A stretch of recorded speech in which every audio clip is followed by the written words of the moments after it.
Hello, today we have some great tips for you for the month of March.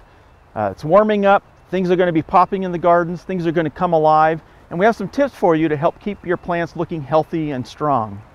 The first is, if you have empty beds or fallow beds, annual beds and maybe vegetable gardens that have a little bit of winter annual weeds that have occurred, you can go in and do some cultivation now and help control those.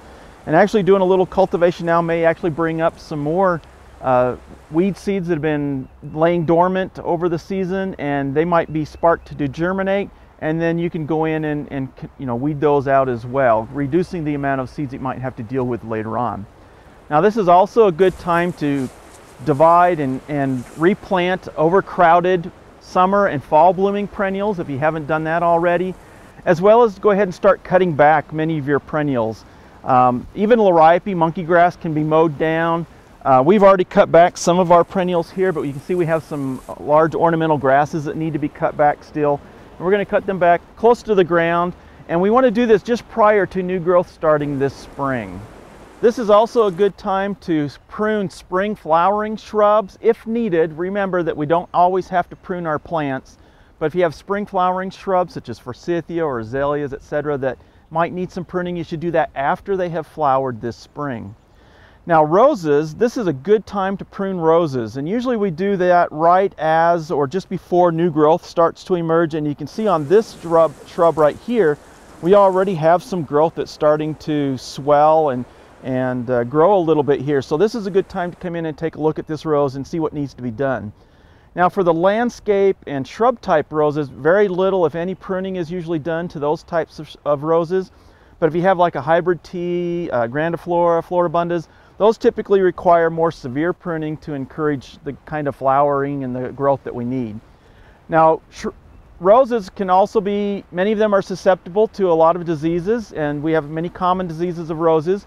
And if you're going to want to control those, you want to begin a spray program at the time that this foliage, these new shoots are beginning to emerge, and you'll continue that throughout the season depending on the weather conditions. Now for deciduous plants, we have some crepe myrtles here, and this is a good time to still control maybe things like overwintering insects, or maybe some aphids hiding on deciduous plants, mites and other insects. And we can spray these with a dormant oil still to help control those hibernating or overwintering insects on our deciduous plants. Now we also will have often have foliar diseases that pop up on some of our landscape plants, especially if we get into a wet spring and with mild weather. Anthracnose on a lot of our deciduous trees, Diplodia tip blight on some of our pine trees.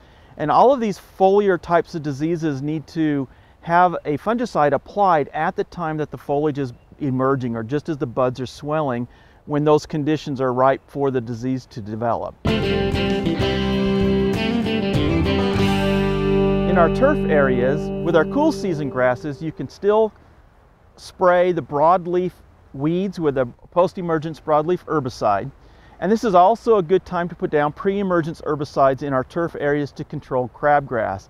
And if you look at our turf area here, it's kind of green, and actually we've used a dye when we applied a pre-emergence herbicide not too long ago to control the crabgrass.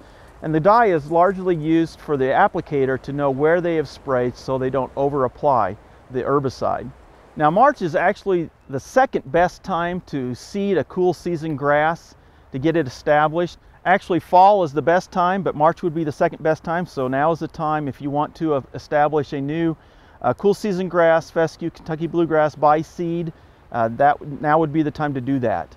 Also, March is the first application of fertilizer that we would put down for our cool season grasses. And then we'd put another one down in April or May, and then we're done for the summer and on our cool season grasses, and we won't apply anything until the fall. Fertilizer is applied at about 1 pound of actual nitrogen per 1,000 square feet. And then finally, our cool season grasses, you'll want to raise the mowing height now from about 1.5 to 3 inches.